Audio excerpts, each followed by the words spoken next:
Fala, galera! Tudo bem? Bem-vindos a mais um Highlights. Hoje é quarta-feira, dia 21 de julho. Temos aqui a honra de receber dois amigos queridíssimos nesse programa, nossos queridos Antônio Bento e Jorge Alberto. Tony Garrido e Jorge Israel. Duas lendas da música brasileira. Boa noite. Jorge Alberto, você me trouxe essa informação. Jorge Alberto! Mano, não sabia não, cara. Pô, Antônio Bento não sabia, rapaz. Cara, nunca imaginei que você fosse filho. Jorge Alberto, um filho. Temos ali do lado Jorge Alberto, meu parceiraço aqui, que vai me ajudar a domar essas feras maravilhosas. Eu não vou conseguir. Imensa. Dois grandes amigos. Todos estão bem, todos vacinados, né? Cheios de projetos. Vamos falar de alguns. Vamos falar do passado, do presente, do que vocês tiverem bem afim. O nosso papo aqui é sobre descontração. A gente tenta, obviamente, sempre fazer uma correlação com a música eletrônica, porque a gente começou como um projeto quando era no Clubhouse, a gente falava só de música eletrônica. Aí a coisa começou a abrir, a gente começou a trazer pessoas que tivessem a ver com a música eletrônica, né? E vocês, a carreira de vocês em determinado momento teve, infelizmente, né? Foram encontrar os DJs, fudeu, né? E aí vocês estão aqui hoje. Mas o mais legal de tudo isso é que a gente já estava até pensando antes de começar a entrevista, que vocês, as bandas de vocês, o Kid de Abelha e o Cidade Negra, foram bandas que tocavam na pista, mesmo sem ser eletrônico, era música de pista, né? Então, o eletrônico estava meio ali, mas não estava. O Kid de Abelha um pouquinho antes, óbvio. O Jorge é um pouquinho mais velho que o Tony, né? Um pouquinho. Chiquinho, Eu, como DJ, me lembro da primeira vez que eu peguei o disco do LP, o Pintura Íntima do Kid de Abelha, o Ricardo Silveira, lá na Warner, falecido Ricardo Silveira, que Deus o tenha. Você já era nascido, cara? Que maneiro, hein? Eu trabalhava já, cara, como DJ. Pode crer. Foda, né? E depois o Tony eu vim conhecer lá na frente, quando ele foi para o Cidade Negra, né? Que o Ras Bernardo saiu, entrou o Tony, e aí foi aquele festival de sucessos, de felicidade. A gente se encontrava na Sony, eu pegava os disquinhos todos internacionais, dava tudo para eles pesquisarem. A gente fez aqueles duetos que a gente fez com Cidade Negra, que eu ia atrás das pessoas, com a Pátria, nem me lembro mais qual foi o outro que a gente fez, Jimmy Cliff, não foi? Eu digo que vamos de você. Chaba Ranks. Porra. Chaba. A Angelique Joe, Chaba Ranks, a galera. O meu queridão, você está contando uma história muito, muito, muito linda, porque não sei nem se eu posso falar agora ou não, você falou do Jorge, apresentou e tal, mas, assim, em primeiro lugar, o Jorge não é tão mais velho que eu, assim, ou seja, não é tão aged than me, mas o Jorge é meu ídolo. Um dos motivos de eu acreditar que eu poderia cantar e viver disso, ser um cantor, eu tinha outras profissões em mente possíveis, mas um dos motivos que eu tinha de acreditar que eu podia ser cantor era ver bandas como, de verdade, como o Kid de Abelha, Paralamas, principalmente. Paralamas depois foi um novo momento. Eu vou parar de falar, mas Paralamas me ensinou a tocar, me ensinou o que eu tinha de melhor numa banda, o que eu podia buscar como banda, o que eu podia pensar, como organizar, como deixar uma banda harmonizada. E o Kid de Abelha, cara, a coisa dos hits, a coisa das músicas lindas, das canções. Eu era um adolescente ali, eles faziam música para mim o tempo todo, para os garotos e para as garotas. Então, é uma honra hoje ser parceiro, irmão do Jorge Jael. Hoje a gente é amigo e parceiro musical. E família também, de certa forma. Absolutamente, de certa forma. Então, que bom que você nos aproximou aqui hoje. Pô, muito bom, né? Aproveitando que você falou da amizade de vocês, como é que foi que vocês se conheceram? Vocês lembram o dia que vocês se conheceram? Boa. Você tem isso na memória? A minha lembrança de conversar primeiro com o Tony foi no estúdio do Marcelo Susequinde. Me corrija se eu estou errado, Tony. E depois a gente se conheceu mais assim, se aproximou de uma forma mais assim, pessoa física, em Búzios, né? Que a gente tinha um amigo em comum, né? O Cacau, e aí a gente em Búzios a gente se aproximou, ele passou um Réveillon lá no condomínio, deu um pulo lá, a gente até levou um som, foi isso, não foi, Tony? Para mim, absolutamente, o momento é esse. O momento é Búzios, primeiro ano de Banda Bell, isso era 88, provavelmente 87 para 88, 88 para 89, desculpa um ano de lapso aí, mas é exatamente isso. Eu fiz um Réveillon, passei esse Réveillon com a Banda Bell, com o Cacau, que era meu baixista da Banda Bell, querido Cacau Ferrari. E aí o Cacau era amigo do Jorge de ondas, de vidas, de histórias, a Cacau e a família dele, e eles tinham casa em Búzios. Para você ter uma ideia, eu nunca tinha ido a Búzios, ou talvez tinha ido a Búzios uma vez, só não tinha amigos em Búzios e tal. E para mim foi muito especial ir com o Abel para Búzios, encontrar aquela playboyzada, porque para mim, naquele momento, aquela galera era uma galera muito distante da minha realidade de vida mesmo, de dia a dia. Primeiro, Jorge, no caso, não era um playboy, mas era um menino que tinha uma casa em Búzios, que tinha uma condição de vida legal e que era um grande artista, que eu tinha muita admiração por ele. Falava, caralho, eu ia para o circulador e tal, mas ia ver os shows do Kid Abelha, mas de repente eu estava na casa de Jorge Israel, que não era tão mais velho que eu. Então, isso aqui é muito legal.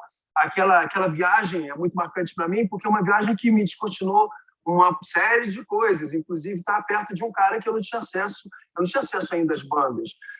A Banda Bell, de certa forma, me deu um acesso a alguns artistas, a Melodia, que eles conheciam, Jajael, tinha uma galera, o próprio Cacá Diegues, a família do cinema ali, a Bel me aproximou isso. Então, foi nisso aí, foi em Búzios, viu, Jorge? Você nunca imaginou que ele ia salvar a vida em Búzios, hein? Anos depois, hein? Não, uma vez. Cara, a gente estava na praia. Não, você me mostrou. O Tony tem uns lábios assim que ninguém conhece, ou alguns devem conhecer, mas que é legal revelar aqui. A experiência que ele tem mesmo de lidar com situações complicadas, assim, inusitadas, como aconteceu. A gente estava na praia com as famílias, lá ali na Ferradurinha, entrou uma rajada de vento, veio uma barraca daquelas pesadonas, assim, e bateu na minha cabeça, eu caí duro ali na praia, e aí eu olho assim para frente e tá uma galera em volta, e nego, não sei o que, o Tony, tá tudo bem, você bateu com a cabeça, você tá não sei o que, isso acontece, vai ficar, o pessoal aqui tá apavorado, mas você tá bem pra caralho, você tá, porra, tá... Aí eu, caraca, bicho, o cara vai tomar conta de mim. Aí levou, e aí foi a coisa mais engraçada do mundo, porque a gente estava sem carro, lembra, Tony? Aí o Frejá também tem casa ali na Ferradurinha, aí a galera chamou o Frejá ali, que, pô, nosso amigo também de infância e tal, e fomos nós três para o hospital. Sendo que quando eu cheguei no hospital, cara, o nego não cuidou de mim, sacou? O nego me deixou sangrando lá e ficou tirando foto com o Frejá, foto com o Tony Garrido, não sei o quê, e o ser humano lá, porra, perdendo sangue. Não, foi uma cara, assim, a gente está falando disso, eu depois quero até voltar um pouquinho também para a história do Rodrigo, e quero também saber do parceiro dele, porque o parceiro dele também temos histórias em comum. O Rodrigo, voltando à história do Jorge, Rodrigo, assim, a gente podia não estar conversando com o Jorge aqui de verdade. A gente viu, eu vi esse momento possível acontecer, onde uma barraca muito pesada que estava fundada na terra veio de longe, de um outro lugar, voando e acertou a têmpora do cara. Ele apagou, de verdade, naquele exato momento ele deu uma apagada assim, com aquela coisa sangrando. Quando voltou, a gente viu que podia ter sido muito mais sério. A Bahia a família toda estava junto, os filhos, a mulher, estava todo mundo junto.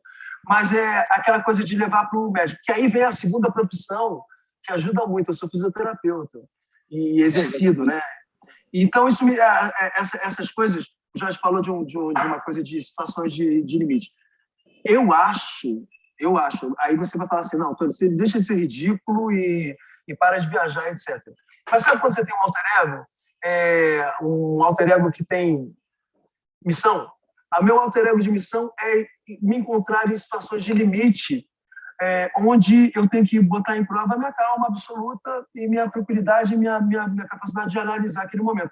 Toda hora acontece. Tem uma grande apresentadora, repórter, que eu estou passando ali na Visconde de Albuquerque, dirigindo meu carro tranquilamente, de repente eu vejo o carro dela a 100 metros à minha frente, entrar no canal da Visconde de Albuquerque, assim, virar, tá andando reto, de repente ela vira o carro e pum, vai para dentro. fui descobrir depois que ela estava com uma grande desilusão amorosa, um momento muito ruim da vida dela, e que ela resolveu desistir.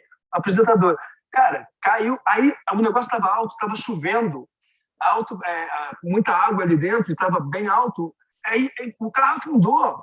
E de repente eu estou vendo um outro cara que está passando de bicicleta. Paro eles de carro, a gente para o carro na rua e desce os dois no canal para tirar a menina de dentro do carro. Então, assim, esse tipo de coisa acontece comigo. Super Tony. Não, mas o Tony tem essa manha mesmo, cara. Ele tem essa manha. Rola uma história que eu fui conhecendo ele melhor e ele tem essa missão e as coisas chegam, ele mata no peito e acontece mesmo. É foda. Mas o Rodrigo, você estava falando da música eletrônica do começo do Kid e eu tô... Aí eu tô lembrando... Oi? Aí é o seguinte... Não, eu tô falando uma boa, porque o Kid... a gente, pela história de como foi assim, o comecinho do Kid, que você estava falando de Pintura Íntima, o primeiro hit, a gente ficou muito querido lá da galera do Chacrinha, né? E, inclusive, o nosso primeiro empresário foi o Leleco, o filho do Chacrinha, que durante um ano nos dizia que não existia show ao vivo ainda para a gente, com banda e tal, e nós viramos reis do playback, assim, de todos os clubes que se imaginado em subúrbio do Rio, assim. Então, a gente fazia assim, sem exagero, assim, né? Tipo, digamos, 3 no sábado, 2 no domingo, assim, mas sempre no sábado tinham 3 clubes que eram shows, assim, pocket shows mesmo, né? Era aqueles pocketzinhos da festa jeans, assim, ali, que era assim, nós tínhamos Pintura Íntima, né? E o outro lado outro lado que é o compacto, que é o Por Que Não Eu. Aí, a gente tocava Pintura Íntima, Por Que Não Eu, aí tocava de novo o Pintura Íntima para terminar o show. Aí tinha o Bis, que era o que eu fixação não entrava ainda?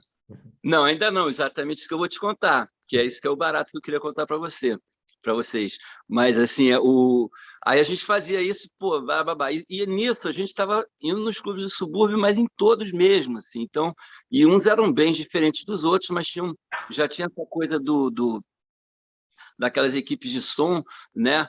E que em alguns lugares tinha o seguinte, era um beat, cara. Os caras botavam um beat, não tinha nada, não tinha nem voz nem nada, era só o beat. E aquela sonzeira, e a gente, ficava chapado, né, com aquele som e tal, não sei o quê. Então, encurtando a história, a gente levou isso para o Liminha. Acho que ele até foi um dia com a gente para ouvir e tal, não sei o quê. Mas o Fixação, música Fixação, que aí já era porque o Pintura Íntima e o Por Que Não era um compacto, né? Produzidos pelo Lulu Santos, né? Tivemos essa sorte de já estrear com ele de produtor ali junto com a gente e tal. E o Liminha, que era produtor do Lulu, também nos conheceu ali e tal. Ele também era da Warner, a gravadora que a gente foi contratado, né? E aí a gente mostrou essa história. E aí Fixação é uma música feita nessa onda. Então, assim, veio dali, né? E era uma música que muitos DJs me falam, assim, inclusive o Memê, assim, mas vários outros falam, assim, que foi a primeira música que eles ouviram dentro, assim, do pop, né, brasileiro, que tinha aquela coisa, a música tinha 6 minutos, cara. A gente fez uma música, apesar de ser uma banda pop, de canção, não sei o quê, bababá, mas a gente fez essa música com 6 minutos, e ela tinha essa história de pista, sendo que também, paralelo a isso, rolava uma coisa de que existiam os remixes. A gente estava num tempo de ter remix. A gente teve remix. Começaram, né? Eles começaram. E o Diabelha tinha vários remixes, né? Eu não me lembro. O Iraí Campos, o Memê, o Gregão fez alguma coisa também. Exatamente. O Memê eu até conheci depois. O Iraí que fez os primeiros, o Gregão, essa galera. Vocês ouviam os remixes nessa época? A banda ouvia ou a gravadora mandava fazer e soltava e vocês nem sabiam? Não, no caso, cara, a gente sabia até pelo fato de que a gente, por exemplo, Fixação já era uma coisa que a gente já tinha colocado aquilo no nosso disco, né? Então, assim, a gente não estava totalmente distante disso. E eu tenho meu passado negro também, eu também fui DJ quando era pequeno. Oi? Passado o quê? Passado preto, negro, Olha, rapaz! Porra, cara. Meu passado é lindo, você que está com minhoca na cabeça. Mas é o seguinte... Não tem minhoca, eu só perguntei a parada que eu um dia passado. Ela apareceu, opa, me interessa. Já é o passado negro, me interessa muito. Isso é um caso, um case específico. Maravilhoso. Mas o meu passado foi negro. Eu só via Stylistics e Stevie Wonder, foi super negro. Total, bicho. Total.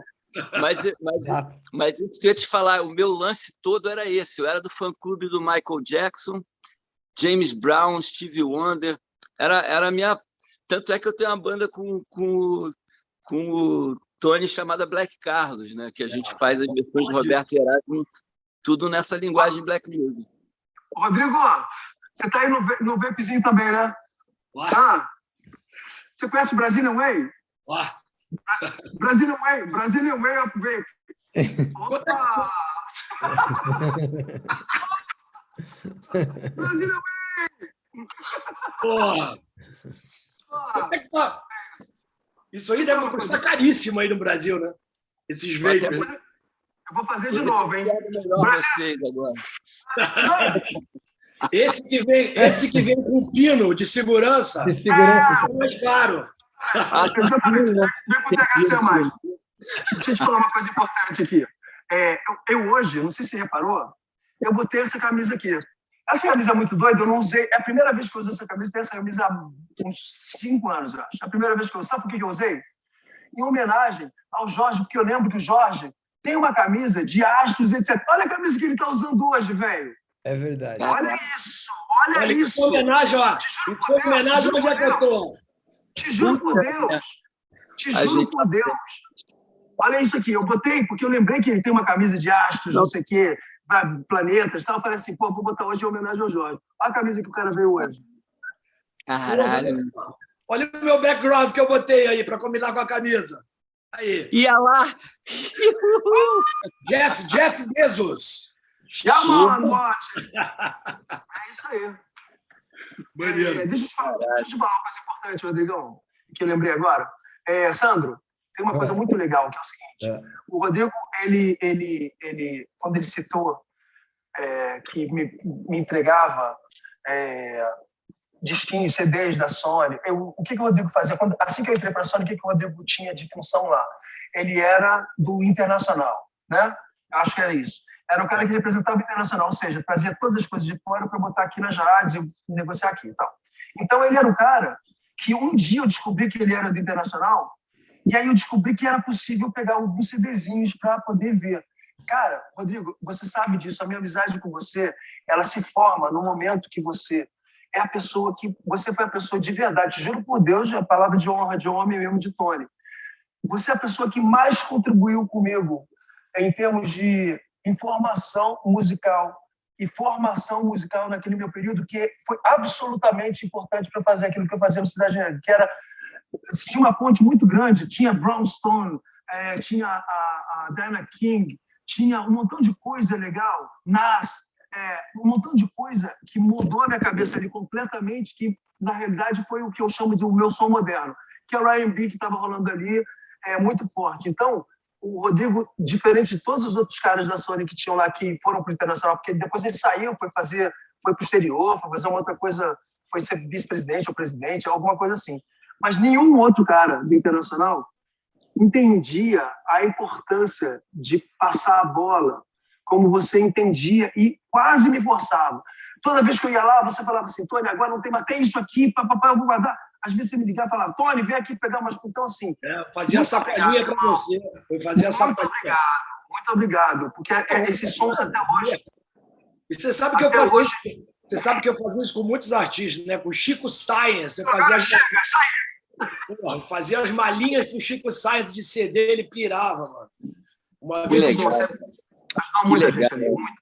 Muito. Isso é muito legal. A gente foi até preso uma vez ali no aterro do Flamengo, tinha reunião de marketing, ele falou, vamos fumar um ali.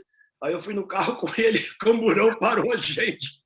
Cara, que onda, que onda. Não sei se o YouTube vai cortar isso. Corta a cena dessas conversas? Não, né? A menor ideia. Nós vamos descobrir. só enaltece mais a sua história. Eu queria saber uma coisa. Quando é que vocês...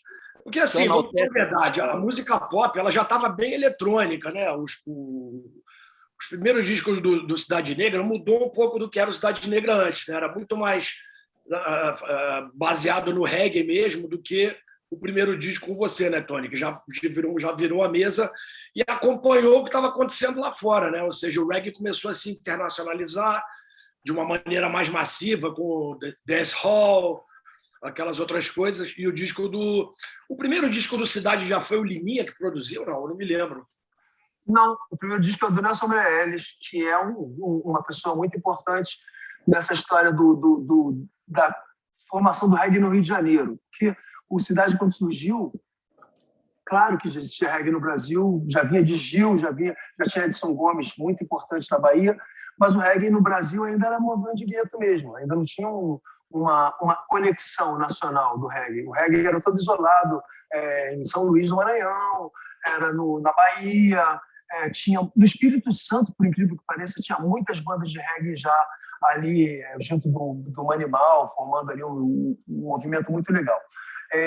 O que aconteceu foi que, para mim, a grande diferença é que as duas bases que aconteceram na cidade foram que, quando a minha entrada, a primeira coisa que a gente combinou foi que, como eu já vinha de um outro lugar, e a primeira reunião da gente, eu quis dizer logo para eles, olha, eu ouvi reggae, até hoje o que eu ouvi foi Jimmy Cliff e tinha um outro gringo, um outro maluco que eu vou levar. I don't wanna dance. Ed Grant. Tinha um Ed Grant, tinha um Jimmy Cliff ali chegando, e o Bob Marley, era o que eu particularmente conhecia de reggae ali, pop e tal. Então, o que eu fiz foi, os caras fizeram uma coisa muito inteligente, que eu pedi, olha só, me dá tudo que vocês têm de reggae, tudo que vocês têm, tudo que vocês conhecem, tudo que vocês sabem, porque eu quero estudar isso aqui. E estudando isso, depois que eles me deram, eu entendi que é o seguinte, já descobri que a única coisa que eu não gostaria, e quero conversar isso com vocês, espero que vocês aceitem, é que vocês têm um ex-cantor, que é o Bernardo, que é um super figura de reggae, com todas as características do reggae internacional e tal. Eu sou um cantor de soul. E eu já descobri que todos os cantores de reggae, na realidade, são grandes cantores de soul.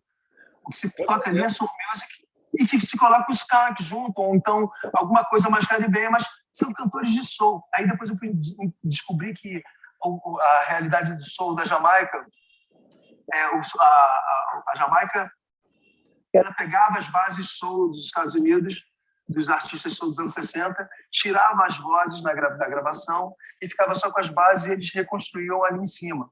Então eles ouviam soul o tempo todo americano, o tempo todo. Era a base. Então, a única coisa que eu quero combinar com vocês são duas.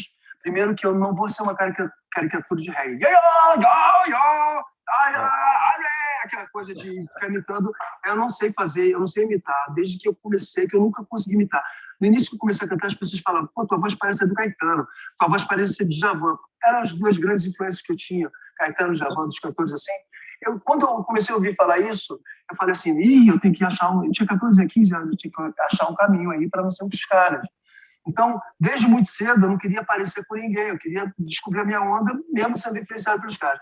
A primeira coisa era isso, não vou ser um caricatura de reggae, não vou ser o que vocês talvez estejam esperando. E a segunda, liberdade para dentro da cabeça, porque eu sou compositor, vocês também são compositores. Então, se a gente travar, vai travar. Vamos deixar rolar e vamos lembrar uma coisa que a gente tem em comum. Todo mundo aqui é filho de empregada doméstica e de operário. Os pais da gente ensinaram para a gente que a gente não pode ter raiva, senão a gente não consegue as coisas na frente. O caminho para conseguir as coisas é não ter raiva, é levantar a cabeça e ir para cima e ter força. E quem não tem dinheiro, se tiver espírito forte, chega onde quiser. Então, vamos chegar com o nosso espírito forte onde a gente quiser. Essas foram as bases da nossa conversa inicial. Isso foi respeitado. E daí vem a mudança enorme da feitura da música da gente, dos 2 primeiros álbuns para o terceiro. É completamente diferente. E aí tem uma coisa linda que é aquele álbum, os 2 primeiros álbuns do Cidade, juntando os dois, você tem 35 mil cópias vendidas naquela época. E aí esse veio e com 6 meses ele estava com 1 milhão de cópias vendidas. Então, a gente tem certeza absoluta que a gente foi sincero e que a gente acertou nesses pontos, que fez a banda, de um jeito ou de outro, se entender. Maravilha. Aquilo que você falou, você me agradeceu. Na verdade, eu agradeço você também, porque ver o sucesso que estava rolando com a Cidade, eu via também como meu sucesso, que eu sempre apostei na banda, gostava de todos vocês, e essa comunicação de música que a gente tinha, você absorvia tudo, cara. Você via os CDs, você ouvia tudo, você me ligava, me dava feedback. Porra, sensacional. Menagerie. Pô, umas coisas incríveis. Mas isso é emocionante, né? Essa coisa do amor pela música. Isso me emociona, essa coisa que o Tony fala da pesquisa, do estudo, de entender. Essa é o tesão, né? A paixão pelo que faz é uma coisa tão bonita, né? As pessoas trabalharem no que gostam e, às vezes, as pessoas que estão ali no escritório, que a gente acha aquela coisa, mas como eles são importantes, né? Como isso quando uma pessoa que está ali por causa disso, por causa da música também, aí isso dá uma sinergia assim, incrível, né?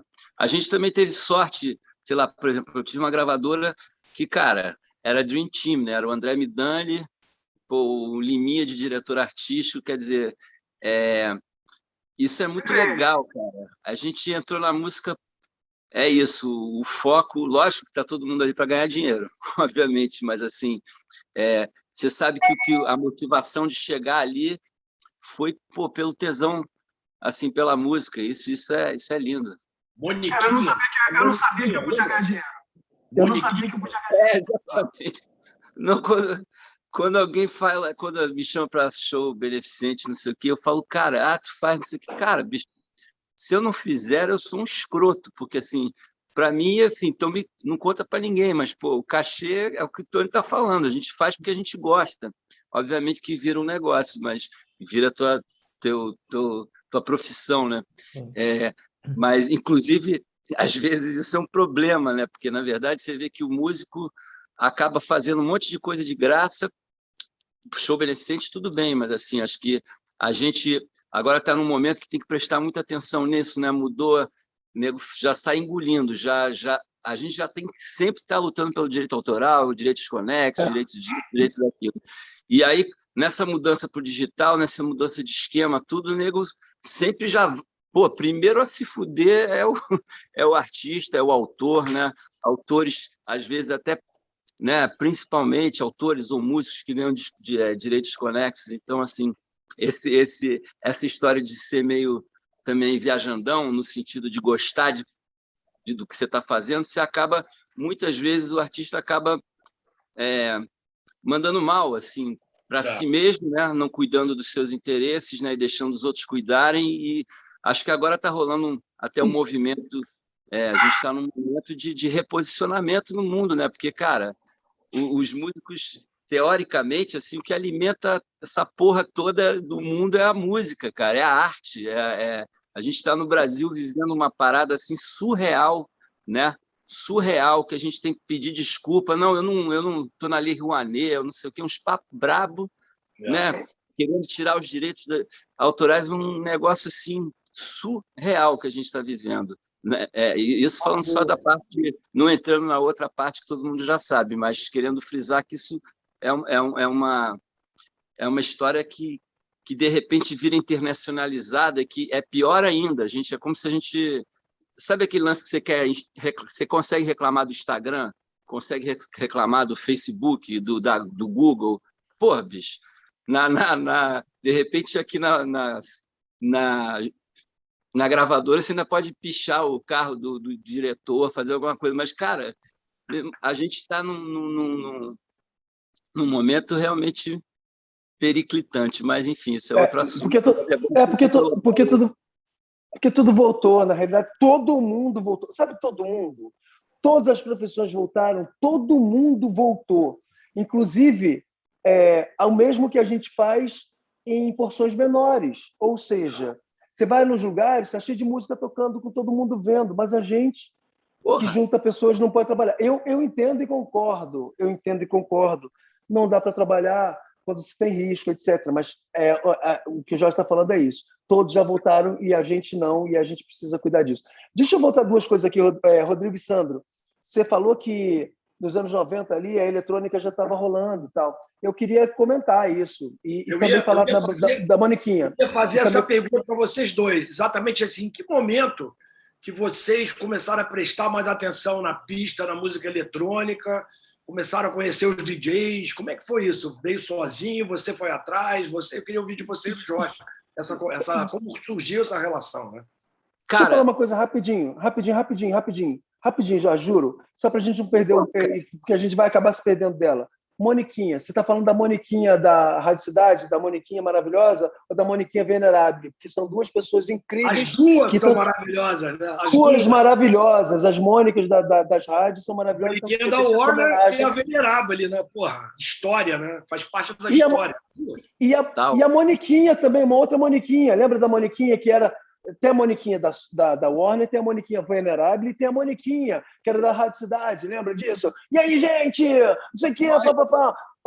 Pô, uma mina muito maneira, que era, na época que era muito difícil, ela já era gay, assumida e tinha uma posição muito maneira. No momento que as pessoas não falavam muito disso, ela se assumia e tal. Essa menina ajudou muito a gente também, então eu queria falar das Mônicas todas das rádios do nosso passado. Muito obrigado. Nossa homenagem às Mônicas. Às Mônicas. Beleza, Jorge, desculpa. Fala aí o que você ia falar. Eu queria falar para não perder a Mônica, as Mônicas. Vai lá. Cara, acho que o Kid teve uma história bem conectada com isso desde sempre. Acho que a gente sempre tinha consciência de que a música ia para as pistas, sabe? Porque era uma sinergia entre a rádio, em alguns momentos, né, da música, da promoção da música, durante esses anos todos que eu estou por aí, tiveram alguns momentos que o remix era sempre importante. E tem uma coisa que eu quero contar para vocês que é interessante, é bem mais para frente até.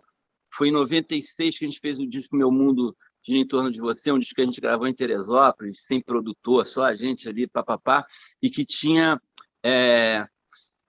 uma música chamada Como é que eu vou embora, que é uma parceria até com a Paula e com a Chris Brown, minha com a Paula e Chris Brown. E aí essa música é aquela Como é que eu vou embora?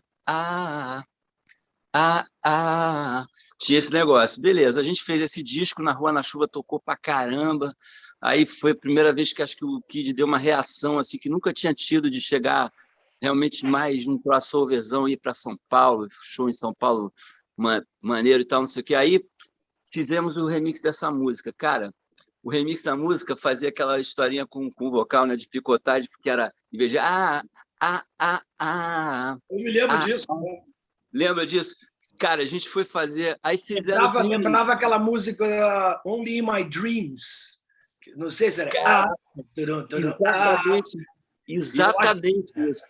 Exatamente.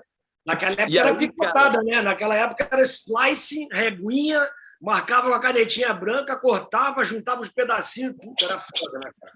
Que é muito bom isso, aliás. Mas aí o que eu vou contar é o seguinte, que é um grande barato, que tem um momento que eu vivi assim, que eu senti. A gente foi fazer um show, acho que em Belo Horizonte, e o disco tinha saído, tinha tocado Na Rua na Chuva, essa música tinha entrado na rádio e tinha o remix, que começou a tocar também. Cara, a gente chegou no show cantando, tocando a música, e a plateia cantando o picotado, sacou? Todo mundo cantando. Aí a gente, caraca! E aí, o que rolou? Deu uma inesperada. Aí rolou uma coisa inesperada, que aí, o que rolou aí? O pessoal da gravadora estava atento também, aquilo estava voltando novamente, voltando uma história que ali estava pegando na veia de novo. Aí fizeram um remix com o Cuca, que esse remix era do Cuca, esse Como é que eu vou embora? Aí deram Pintura Íntima para ele. Aí ele fez o remix de Pintura Íntima, que me persegue até hoje, que eu ouço quase todo dia. Não vou cuspir no prato que comi, não. Até outro dia eu falei com ele. Toca todo dia, né? Cara, porque aí, justamente, aí pulando para frente, bom, essa música com Pintura, aí bombou, ele fez uma reedição do disco, o disco, cara, foi lá para cima, tal, não sei o quê. E aí, na sequência disso, rolou o CD de remixes, 97, que foi pela Som Livre, que até o André Werneck estava ali e deu essa capitaneada e tal. Aí o Memê fez o Fixação, entraram outros DJs também, vários DJs fazendo, a gente mesmo fez umas coisas, mas enfim, aí bombou de vez e voltou essa história, mas assim, era uma coisa que acontecia mais na época das danceterias, lá atrás, não sei o quê, que se mostrou ainda muito power, né, nesse momento, e realmente esse disco também de remix do Kid foi assim, ridículo, cara. Ele foi o disco que mais vendeu da gente. Em 2 meses ele vendeu 750 mil cópias, cara. Mas ridículo. Que ano que foi isso? Você falou 97. 97. Aí tinha, sei lá, No Seu Lugar, que aí entrou na novela também, e a chamada da novela era um riff de sax com a base, naquela versão remix também, trabalhada e tal.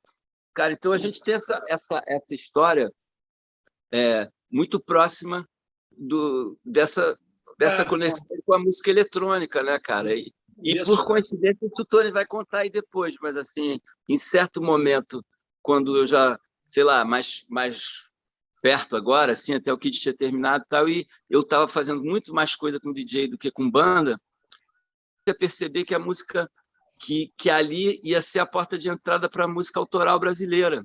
E aí, nesse momento, eu comecei a andar mais com o Tony, a gente estava com o Black Cars e a gente começou a falar com isso desde já um tempão, assim, percebendo que ali era um lugar onde as músicas tinham possibilidade de entrar pela festa e não pela rádio ou pela televisão ou sei lá por onde, entendeu? Ou uma alternativa à internet também são as festas, né, cara? Isso é sensacional. E tá rolando, né? Tá rolando. Você vê Eu me lembro, isso foi a música que me chamou a atenção disso, foi Oração, né? Que eu, não sei se você O seu Valença? Oração. Oração, não, achei que você estava falando. Meu amor, essa é a última oração. O Jetlag fez um remix, né, George? O Jetlag também fez um remix que ajudou muito. Tem uma outra anterior, mas a do Jetlag foi a que fez mais sucesso. É do Léo Frassetti, Léo alguma coisa. Esse é da banda, esse é o cara da banda, né? O cantor da banda. Mas teve um outro, acho que depois eu lembro, teve um outro DJ que fez um remix. Uma versão, e aí o Jetlag também fez depois, mas enfim. Foi um dos primeiros remixes mais fortes da história. As festas, Santos, você deve conhecer a galera da Chains, né? Sim, claro, o Léo. A galera que faz essas festas e tal, a galera de São Paulo que faz umas festas iradas e tal. Lorenzo, né? Um que eu descobri. Lorenzo, exatamente. E aí Aí eu fiz uma festa com eles, e aí essa música era uma música que dava uma virada na festa, porque os caras colocavam uma música brasileira que não se colocava, música brasileira, durante um tempão. Eu tocava com o Memê, falava, Memê, bota a música brasileira. Ele falou, cara, não vira. Não rola, música brasileira não rola no house agora, não tem espaço, não dá para colocar. Ele que tinha remix pra caramba, maravilhoso, ele não botava. Mas aí, quando eu fiz a residência na Bux, aqui no Rio, quem vinha ao Rio se conhece, assim, que era o inferninho da house, né, Mauricinho, mas assim, era onde rolava música eletrônica, e todo mundo que vinha era naquele pointzinho ali para 250 pessoas, bombava direto. A primeira vez que a gente tocou junto foi lá, foi na Bux, que eu toquei com você. Pô, mó galera passava por lá. Porra, incrível aquele lugar era, né? Não, era mó barato, bicho. Mas aí, quando rolou lá, o Walter Guimarães, que é o dono, né? Ele falou um dia pra gente, a primeira vez que eu fiz lá foi com o DJ Marcelo Garcia, a gente falou, vamos botar o riff do Pintura misturado com fazer um mashup, né? E só colocar o riff ali. Aí o Valtinho chegou e falou, cara, pô, você tem que tocar essa música, cara. Toca a música e bota um remix dessa música, não sei o que, daquele jeito. Bota um remix dessa música aí, porra, não sei o que. Cara, não tocava nenhum remix de música brasileira, zero de nada. Pô, eu tocava, bombava assim.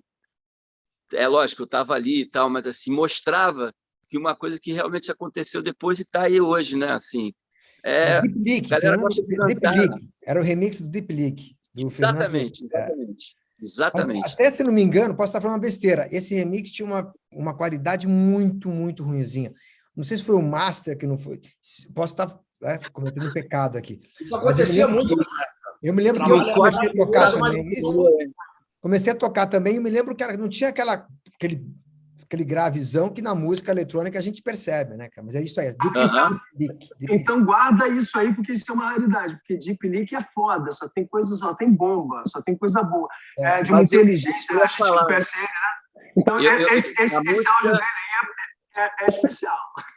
Não, eu acho assim, essa música, ela tinha magia, não sei se ela tinha uma coisa mágica, funcionava de um jeito assim, e talvez até o jet lag tenha feito depois, até para atualizar isso que você está falando. Mas, assim, isso aí.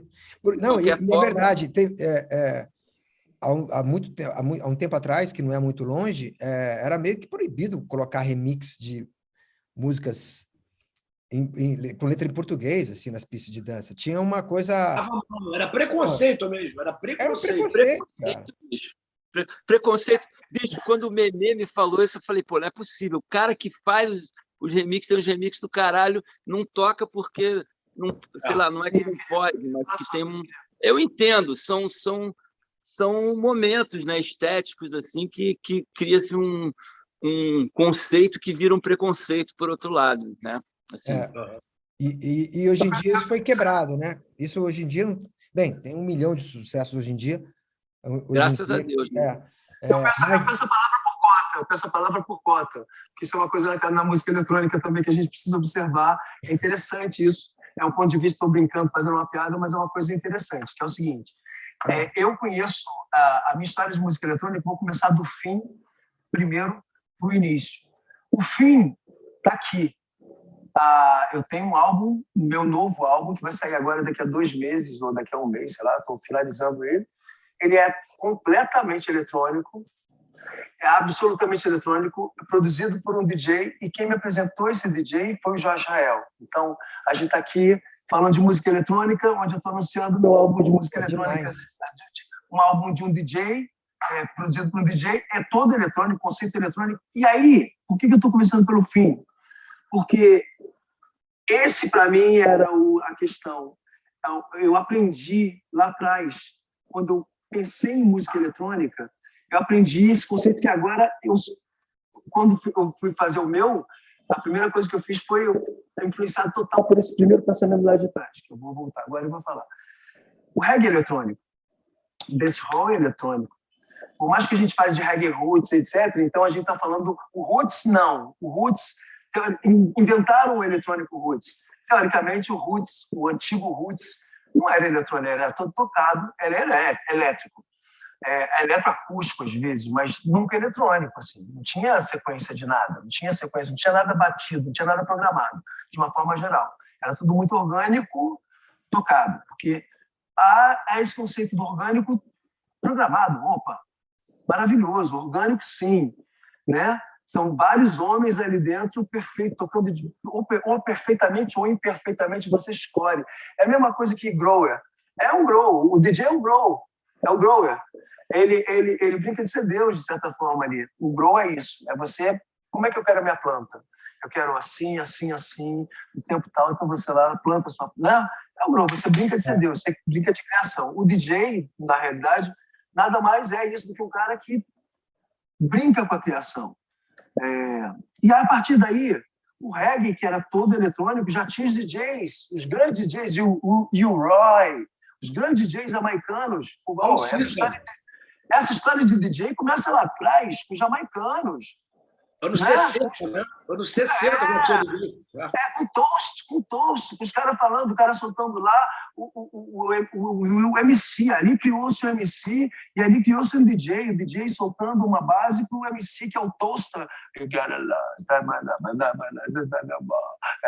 Era tudo meio faladão, meio lentão e tal. Então a história começa dali, então o reggae tem intimidade com essa coisa do DJ. E com essa coisa da eletrônica também. Os DJs de dub é eletrônico, totalmente eletrônico. Dub é máquina, dub é maquinado, são as loucuras maquinadas. Então, estamos falando de uma coisa original. O reggae talvez tenha originado todo esse movimento que hoje é um movimento eletrônico de house, de deep house, de várias outras vertentes musicais, maravilhosas, aliás. Então, Eu já cheguei ali, quando eu pensei em ter DJ, a primeira vez que eu pensei em ter DJ foi pensando em ter DJ numa banda de reggae. E aí veio o MPC da grande MPC, que é uma cultura incrível, né? Faz coisas incríveis. E teve outras pessoas ali que junto ali a gente fazia umas coisas e na realidade era muito mais misturar sons de outro lugar, ele soltava, disparava junto e tal, umas bases. Aí eu pensei em música brasileira. E quando eu pensei em música brasileira, o que tinha ali bombando era o DJ Zé Pedro. Que vamos falar dele, porque é muito importante falar dele. É assim como falar do Memê. Antes de falar do DJ Zé Pedro, vamos falar do Memê, que vem antes. Eu conheci o DJ pelo Memê. Aos 12 anos de idade, o Memê já era DJ. A gente estudava juntos na mesma escola, na mesma série. Rapaz, eu tinha esquecido. Na mesma série. Quinta, sexta, sétima. E o Memê, tão músico como eu, repetiu a sexta, repetiu a sétima, alguma coisa. Então, a gente se acompanhou nessa onda. O Memê, com 12 anos de idade, era irmão do Mansur, que era atleta. E o Memê era um cara que não brigava com ninguém, não fazia mal a ninguém, não falava mal de ninguém, não fazia mal a ninguém. Ele só ia para a escola com um negócio que ninguém tinha.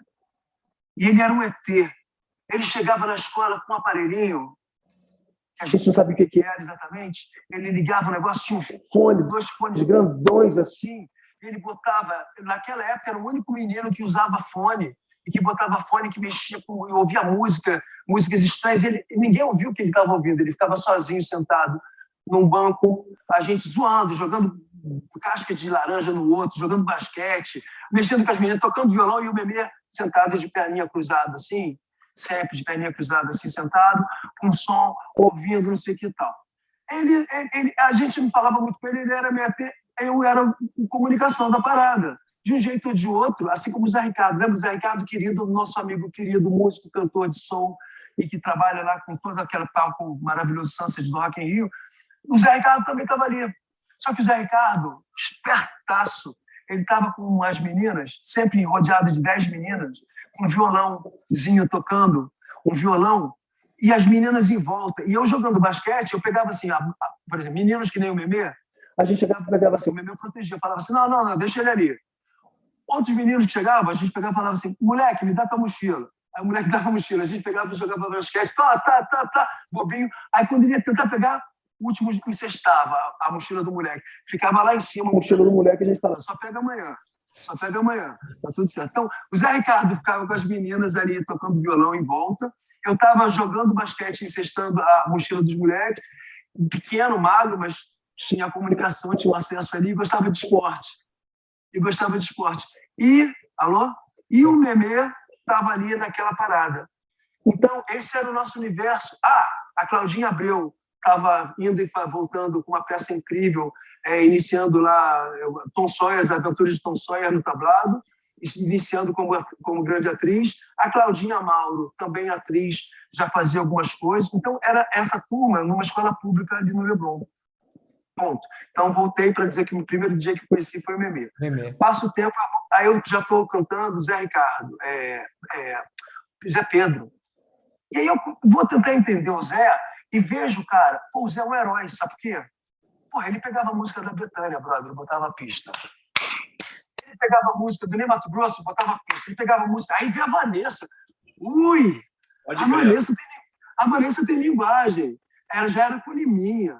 Aí ele vai e consegue, ou não era com Liminha ainda, a Vanessa antes do Liminha, mas a Vanessa já é uma reggae, já é uma outra coisa. Ele consegue trazer o negócio da Vanessa, eu acho que do remix que o Liminha fez com ela e tal, de outra coisa, mas esse monstro... Ele tocava Vange Leonel, lembra da Vange Leonel? Cara, esse cara é um herói. Ele que estourou essa música, foi ele que estourou essa música, na noite. Luzes da cidade. Ele é um herói, sabe por quê, cara? Porque ele tentava trazer o universo da pista para músicas que não tinham DNA de pista. E é por isso que talvez a música brasileira, durante muito tempo, não tenha sido respeitada como uma boa música de pista, porque os DJs faziam milagres, o próprio Memê fazia milagres, ele fez o Samurai comigo, fez uma coisa incrível de Samurai, botou super dançante, super pista, tocou pra caramba. faziam heroísmos para transformar canções de MPB que não tinham nem beat, nem faixa, nem cor, nem stream de música eletrônica, não tinha nada para virar música eletrônica. Os caras transformavam, bombavam aquilo no estúdio, transformavam aquilo com cara D. É isso que me fez, quando eu fui fazer minha música eletrônica, lembrar disso absolutamente, falar, ei, eu tenho que criar canções, as canções já nascem eletrônicas. Eu tenho que entender onde é que o meu... Porque, necessariamente, eu não sou um cara que nasci no house, mas o que eu busquei foi, já que eu vou fazer um álbum fora de Cidade Negra, o primeiro, eu quero respeitar um pouco o meu tempo de reggae e não vou fazer nada parecido com Cidade Negra. Então, o que espero que eu faça é um álbum de soul, de black music, de R&B. É o que espero que eu faça, que é o que eu sou. É o que eu aprendi. Quem é o teu produtor, Tony? Quem é o teu produtor? Vou chegar nele. Dois segundos, vou fazer um mistériozinho. Vai ser um mistériozinho. Que é o seguinte, eu não vou fazer o que estão esperando de mim, que é a black music, o R&B, que é o que eu quero fazer. O meu próximo álbum, eu preciso fazer um álbum de R&B, porque eu nasci nisso, eu sou isso. É o Brownstone que você me dava lá atrás, da Diana King, dos anos 90, é um DNA para mim, é muito importante para mim, a black music. Eu nasci disso. E aí eu vou fazer um álbum de black music, mas com pegada de eletrônica e house. E porque eu quero uma parada bem dançante também, quero uma parada de pista. Eu gosto do bumbo reto, gosto da pancada em cima, mas eu tenho que criar canções, como eu sempre criei, com os meus companheiros, ou sozinho, ou com o meu querido companheiro, que o álbum inteiro praticamente é composto com o Jorge e com o Marquinhos, é o trio Mosquete, canções como que é o que eu sei fazer, com refrão, com coisa. Só que o meu produtor é o produtor que também é DJ, ele é produtor, e também o DJ Dani D, um cara muito querido, um cara sério, um cara que sabe de algo. Dani D, a hora que eu saquei ele, foi a hora que eu entendi que ele era... Amém. Eu, inclusive, queria muito que ele estivesse participando desse nosso encontro, mas eu imaginei o seguinte, ele é um produtor e DJ, ele vai ter um dia dele com vocês, especificamente. Esse é o nosso dia de compositores e de cantores e de artistas. Vai ter um dia do Dani, artista, DJ e produtor, que é o dele. Mas ele me trouxe uma coisa que eu gosto muito, eu sou virginiano, ele também. A gente leva muito a sério, a gente pode ser doido, pode ser maluco, mas música é um negócio muito sério, é uma ciência, tem tanto a parte exata, matemática, quanto a parte que a gente não consegue explicar, porque é invisível, mas a gente sabe qual é. E, para isso, eu precisava muito de um cara... todos os meus álbuns, até hoje, eu fiz com Liminha, de produtor, Paul Raves, também, de produtor. Muito bom. E aquele queridaço, que eu não sei onde é o que ele está fazendo agora, que fez os discos do Skank, fez os meus discos, que é o maluco, cara, Mineirinho. Ele é tímido na dele, eu vou lembrar até o final, eu fiz um álbum só com ele, mas eu fiquei Chico Neves, cadê o Chico? Chico Neves. Então, assim, eu só trabalhei com os caras que sabiam muito de áudio, me ensinaram áudio pra caramba, eu aprendi. A minha forma de gravar de estúdio, a gente grava, eu e o Jorge, a gente grava juntos, ele sabe como eu encho o saco. É a escola Liminha. Olha a afinação, a corda, olha a distância do amplificador, olha não sei o que, não olha o microfone, a gente olha tudo mesmo, assim, porque a gente vai... E o Dani tem essa escola de áudio. Então, é um produtor, é um DJ que sabe de áudio, sabe, galera? Porque a gente está vendo muita gente dizendo... Outro dia me convidaram para muito tempo atrás me convidaram para uma festa. E aí me convidaram era um trabalho, eu me pagar para eu ser DJ na festa, para eu fazer a playlist ser DJ na festa. E eu neguei. Porque eu falei, gente, desculpa. Uma coisa é você colocar minha playlist. Eu dizia assim, agora a gente vai botar a playlist do Tony, uma música que ele escolheu. Outra coisa é me pagar como DJ, ou me anunciar como DJ. Perdão, desculpa, eu não mereço isso, não posso fazer isso. E esse pensamento, muitos que dizem que são DJs deveriam ter. E fazer outra coisa, ou necessariamente fazer, então, estudar e trabalhar para ser DJ. Para ser DJ tem que saber áudio, né, cara? Tem que saber áudio, não é botãozinho e tal. Então, eu respeito muito o Dani, respeito muito os DJs que respeitam o áudio. Que a gente Dani, não sei se você, por acaso, escutou, mas a gente, inclusive, entrevistou na semana anterior do nosso programa, a gente entrevistou o João Lee, filho da Rita Lee, do Roberto Carvalho, e o Gui Borato, que fez o remix. Mas se você não escutou, estou te fazendo um convite para você escutar. São 3 álbuns dos grandes clássicos, né, da Rita Lee e Roberto Carvalho, remixados por DJs nacionais, internacionais, etc. Foi um trabalho do João de anos e anos e anos.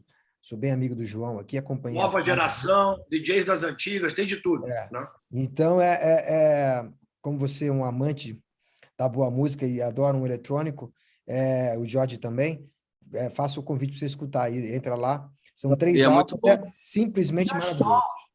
Já estamos. Isso é fundamental. Esse álbum é fundamental. Esse álbum um dos pontos que a gente falou bastante é que a molecada ela está conseguindo chegar num nível de qualidade hoje, porque todo mundo tem acesso a fazer música, ficou mais fácil fazer música, né? Não, e um nível altíssimo. E, Rodrigo, não é só isso, né, cara? E toda uma história por trás. Eu estava com o Diogo Ascioli aqui sábado em casa, e ele foi tocar lá no Rio Grande do Sul, e ele falando, cara, foi tocar pra gente de 24, né? 23, 22. Eu botei... Ele fez um remix, inclusive, o Ratier fez um remix, claro, o Gui Borato, né? Tem artistas maravilhosos. E ele falou, claro. Memê, e ele falou assim, a galera de 24 anos de idade cantando Rita Lee. Totalmente. Eu não sei vocês. Então, isso é muito legal pra gente. Pra gente, no caso.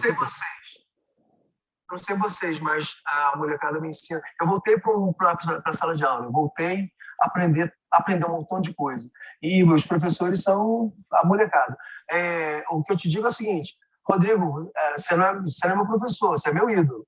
Então, o Memê é meu ídolo, mas eu estou aprendendo quem se dispõe a me ensinar e a me jogar para uma fita, porque assim, eles sabem que tem alguma coisa muito interessante que eu e Jorge que a gente tem para botar ali. Seja poesia, seja voz, seja o que a gente já fez na vida, seja o que a gente tem.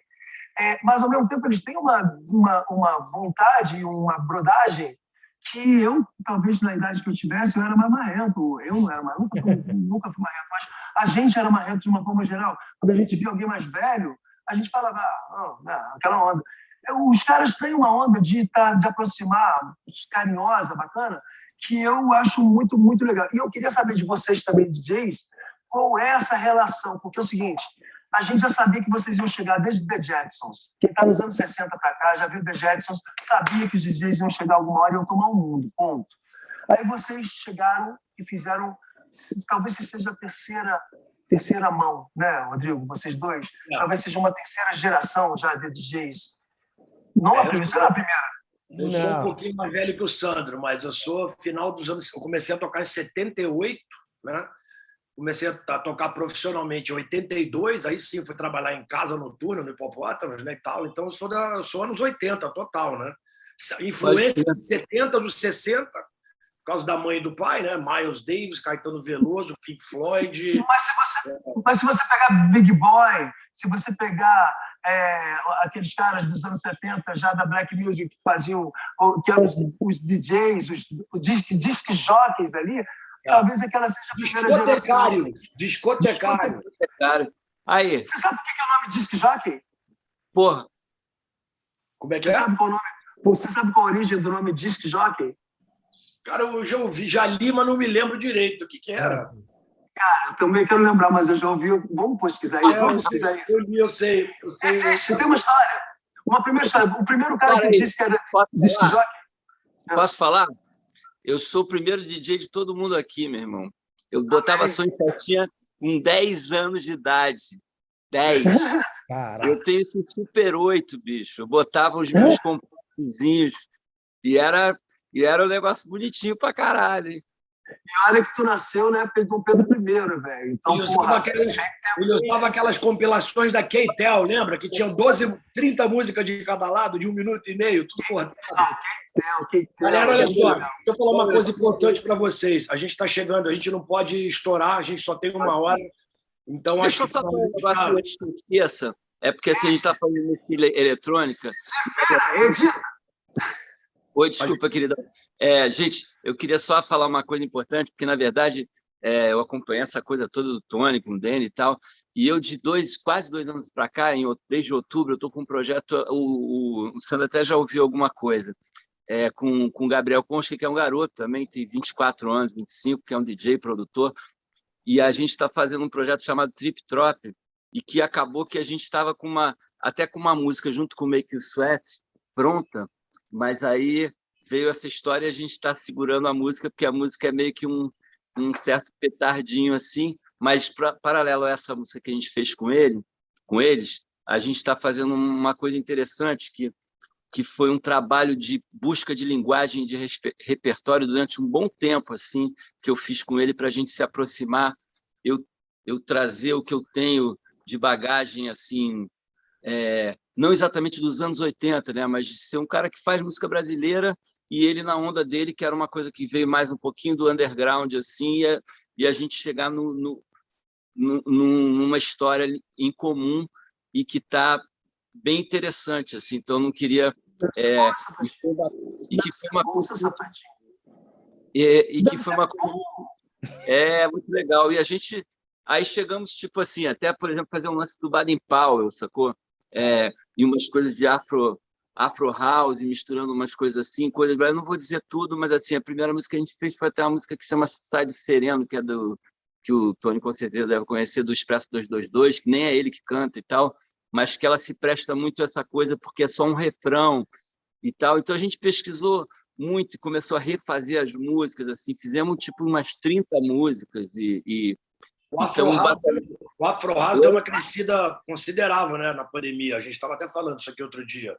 Os ritmos mais lentos e mais melódicos, né, com mais percussão, tomaram conta, porque as pessoas não podiam dançar, tinham que ficar sentadas nas mesas e dentro das suas casas, ninguém ficava ouvindo techno dentro de casa, né? Então, tá muito... Tulum explodiu, e Tulum, a vibe lá é totalmente essa, é orgânico, né? Melódico, afro, isso é muito legal. Melhorou a qualidade do que as pessoas estão ouvindo, né? As pessoas passaram a conhecer o som. É uma puta oportunidade, a gente até acabou, sei lá, esse lance desse timing, assim, não sei o quê, mas acho que tem uma coisa interessante, que a gente foi indo, sem querer, eu fui encontrando com ele, sem querer não, com muito tempo porque eu não queria, assim, o problema de alguém, sei lá, por exemplo, para mim fazer um projeto de música, de produção de música eletrônica, eu não posso, eu tenho que achar um meio do caminho, eu não posso querer ser o cara do som do momento só. Tudo bem, isso o produtor vai trazer isso, mas assim, eu também quero que tenha alguma coisa que seja interessante para mim, que não seja anos 80, nada disso, mas que seja a evolução de uma ideia de por onde caminhar, e foi interessante que a gente começou a se achar justamente nesse lance um pouco aonde que está esse ponto de contato, que não seja exatamente uma coisa que a gente fez até junto, que foi genial, que foi o Lágrimas e Chuva com Make You Sweat, que o Tony cantou Lágrimas e Chuva de novo, ficou maravilhoso, as pessoas piram, mas que a gente lançou no momento, pior momento, que foi o começo da pandemia, que as festas minguaram. Mas, enfim, ela vai ter sua vida útil de alguma forma também. Vamos reavivar ela quando as festas voltarem. Mas assim, esse lance foi uma coisa muito bacana. Eu acho que a gente que vem dessa, como o Tony, a gente que vem, né, de uma outra bagagem histórica, a gente, como ele falou, ele tem esse lance soul, ele tem essa... quando ele entrou no Cidade, sabe, o cara não pode não ser o que ele é. Eu acabei de ouvir o Alarme, né? Você ouviu aí? Cara, então é o seguinte, só para eu... A produção soltou o alarme. Mas é dita. Eu não podia estar nessa entrevista e não falar do Gabriel Concha, que é um cara genial, um cara que é muito fissurado em música, pesquisa pra caramba. Eu falava do Baden Powell, o cara ia lá, ouvia tudo, sabia mais do que eu, e saía mexendo, brincando. Então, só para deixar essa minha... A hora que vocês estiverem com esses projetos prontos aí para soltar, a gente faz de novo uma sala aqui para vocês apresentarem eles para a gente. Com certeza. Olha só, aconteceram duas coisas incríveis aqui. Primeiro, que esse speech do Jorge, muito obrigado, Sandro e Rodrigo, vocês acabaram de dar a resposta porque ele não consegue terminar as músicas que a gente tem junto no meu disco, que eu vou entregar agora. É por isso. Então, muito obrigado por você ter se dedurado, se autodedurado, x-noviado, Jorjael. Acabei de descobrir porque você não termina as músicas. 30 músicas! E a segunda... Esse é um dos 12 projetos que ele está fazendo nesse período que eu não consigo achar. A segunda coisa... Eu teria contigo, Tony. Tem um álbum com a filha, tem um álbum incrível com a filha. Nesse meio tempo ele nasceu o neto dele. Nesse outro meio tempo ele está fazendo um outro... É uma grande loucura maravilhosa. Outra coisa que eu descobri agora é o seguinte, aquela resposta que eu falei da cota, que eu ia falar disso, sobre o eletrônico e do black no eletrônico, dos blacks no eletrônico e do black eletrônico. A gente acabou de falar, terminamos a nossa conversa falando desse renascimento, desse surgimento, desse momento onde o batuque, o soul e essa coisa mais ritmada também está tendo seu lugar. Então, a gente fecha essa história que começou lá atrás. A House Music é black. A House Music é black. É black. Tony Knuckles, Tony Hawkins, Larry Levin. Absolutamente black. E a última coisa já que o Jorge falou do Make, que é uma das parcerias também que eu fiz nos últimos tempos, assim, e por acaso eu fiz parcerias com o Make, o Jorge fez parcerias com o Make, nós dois juntos fizemos parcerias com o Make, então a banda é uma galera maravilhosa que a gente ama, quer mandar um beijo. Também, ao mesmo caso, se aplica ao Overdrive Adu, que é uma galera muito interessante, que faz uma música muito, muito interessante, e agora eles resolveram entrar no autoral. E estão entrando no autoral com o pé na porta e com muita qualidade. Ficaram muito tempo fazendo os covers, as coisas todas, muito responsabilidade, mas é uma dupla bem violentona, assim, fazendo coisas boas. Então, falar especialmente dessa galera, que é uma galera que a gente está trabalhando juntos. Agradecer a vocês também, já estão terminando, mas estamos juntos, vamos mostrar as coisas. Estão chegando aí só bem pancada. Queria agradecer muito a vocês dois pelo tempo, por dividir com a gente essas histórias incríveis, tanta sabedoria, tanta simpatia, tanto talento. A gente está muito abençoado de ter vocês aqui hoje. Tenho certeza que a galera vai curtir demais esse papo, vai querer mais. Eu, por mim, ficava aqui 12 horas, né? Que nem a última vez que encontrei vocês no estúdio do Jorge, para ouvir umas musiquinhas, eu fiquei 18 horas lá dentro, lembra? Pô, você foi o primeiro a saber, bicho. Você vai ouvir o álbum agora. Você vai ouvir o álbum agora. Só que tem um problema nessa nossa convivência. Depois que eu fiz Bom, canto Amanhã 23 toda hora nos shows que a gente faz e tal. E eu gravei com o Jorge esse remix com o Make. E aí tem um problema. O Jorge olha para mim e ele consegue ver a Paula Toller. Ele disse, está foda, tá difícil o nosso relacionamento com isso. A gente precisa parar com isso, sacou? O Jorge, ele entra numas, ele olha para mim e fala assim, cara... Vou dar um recado aqui. Mandaram dar um recado à produção. O pessoal que está assistindo, curtiu, não esquece de subscribe aqui, ó, se inscrever no nosso canal aqui embaixo. Vale a pena. Né? A gente está começando, então, os amigos todos, não se esqueçam, se apertar aqui embaixo, acho que é aqui, né? Sei lá, né? Deixa eu falar um negocinho, já que a gente está dando crédito a todos os nossos parceiros, coisas que a gente fez com todos os nossos parceiros. Lembrar que a primeira música que a gente fez uma versão eletrônica, que eu compus com o Tony, pensando nisso, foi o Olha Ela, que é uma música que eu chamei o Joe Kinney para produzir, porque na sequência daquela história que a gente estava falando do Oração, não sei o quê, veio o Carioca, que é uma música que o Joe Kinney produziu, e aí a gente se conheceu e tal, e eu fiz uma música junto com o Tony, e a gente fez uma versão com o Joe Kinney também, que faz parte dessa nossa... Eu me lembro que vocês comentaram sobre ele lá atrás, do Joe, que vocês estavam trabalhando com ele, né? Muito legal. Lá atrás, quando a gente gravou no estúdio, né?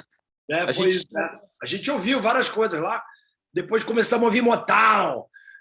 Lembra disso? A gente ouviu cada coisa, Loleta Holloway. Nossa Senhora, meu Deus. Gente, cara, beijo a todos. Sandrão, beijo. Aquele abraço. Obrigado. Até semana que Tony. vem. Tony, amo vocês dois muito. Amo vocês. Que time, Ninja, Rodrigo Sandrão, queridaço, Lorde Sandro. Sir George. Beijos. Cadê a palminha lá no outro, a palminha? Vamos. Uma salva de palmas para todos. Uma. Bora. Era uma. E aquela festa em Miami, não vai ter outra, não? Pô, tá uma atrás da outra aqui. Tô aqui tocando todo dia, não tô aguentando. Eu falei, brincadeira, né? Eu falei assim, tô com uma pandemiazinha, não ia ser nada mal, porque eu não aguento mais ficar tocando aqui. Mas tu lembra que Jorge, a gente acabei de fechar. Acabei de fechar 8 datas com o Rodrigo aí em Miami, Nova York e algumas outras cidades. Tá rolando aí, cara. Eu estou esperando o material aqui para vender essas datas. Pô, manda o material. Beijo, gente. Beijão. Eu vou na Tony CTR, Tony. Pô, você é meu Jorge, meu irmão. Amém. Valeu!